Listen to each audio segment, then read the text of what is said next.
So I'd like to start with Mike Saunders. He unfortunately isn't actually physically present here today, thanks to Sibongile over there and KPMG. He's actually in Cape Town today on a long-term program that he's doing for KPMG. But luckily, because we live in the new world of work and because of technology, Mike's very kindly put together a 5-minute video for us just to talk about some of the strategic insights that he's been working on. So here is Mike on video. It's become more and more apparent that it's not about real people and trying to become more digital. It's actually that we live in a digital world. This digital world is something we can be ignorant to, or we can use the technologies that are available to enhance and improve our lives.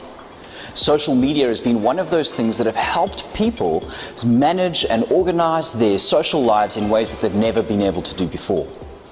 What I'm going to do today is just share with you the answers to a few questions that are constantly being asked to me as a social media and digital business consultant. A question that I'm often asked is, will all of this technology actually make us more antisocial? Will social media actually become the antithesis of social for our everyday lives? It's easy to understand where people's concerns come from.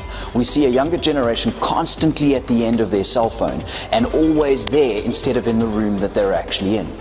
But let me share with you a very clear and simple generational theory. The boomer generation are an incredibly social generation. They're the guys that are responsible for golf days and networking activities around business because they understood that business is a lot more interesting and a lot easier to do if you socialize and get along with everybody that you're doing business with. But the interesting thing is that then a younger generation are actually probably more social than the boomer generation ever have been, just that they're choosing to be social in a different context, through their device connecting with different people around the world.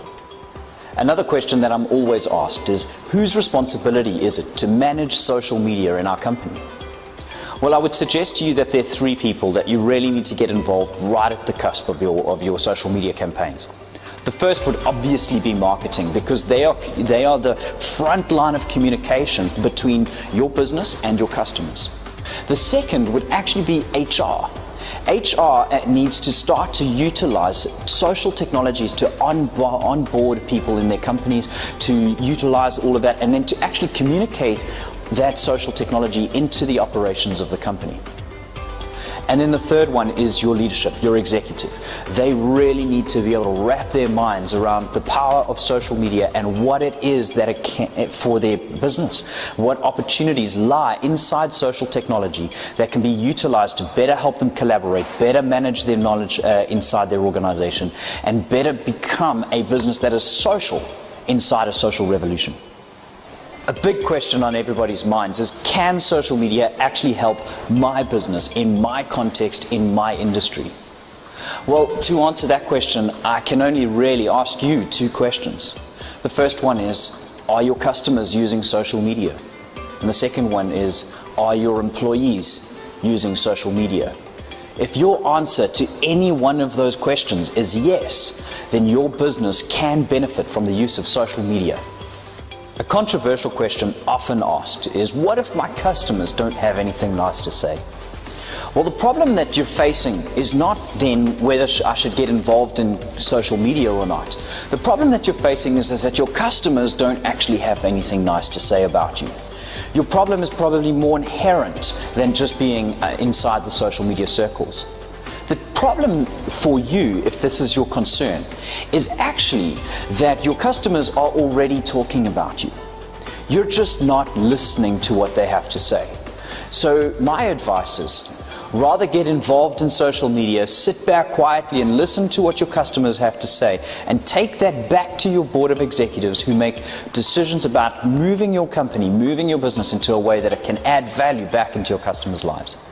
I think the biggest question that business needs to be asking today is not how do we get into social media, but rather how do we succeed in a social economy.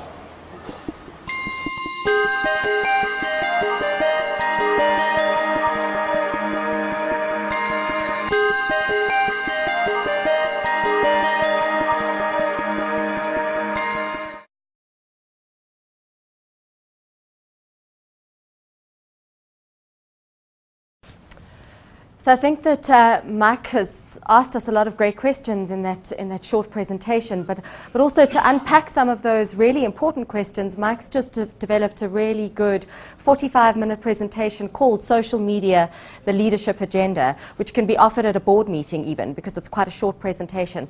And I think what differentiates this from a lot of what other social media gurus do is that they talk a lot about the nuts and bolts of social media and how we actually use Facebook and that sort of thing, whereas this presentation actually looks at it from a much more strategic perspective.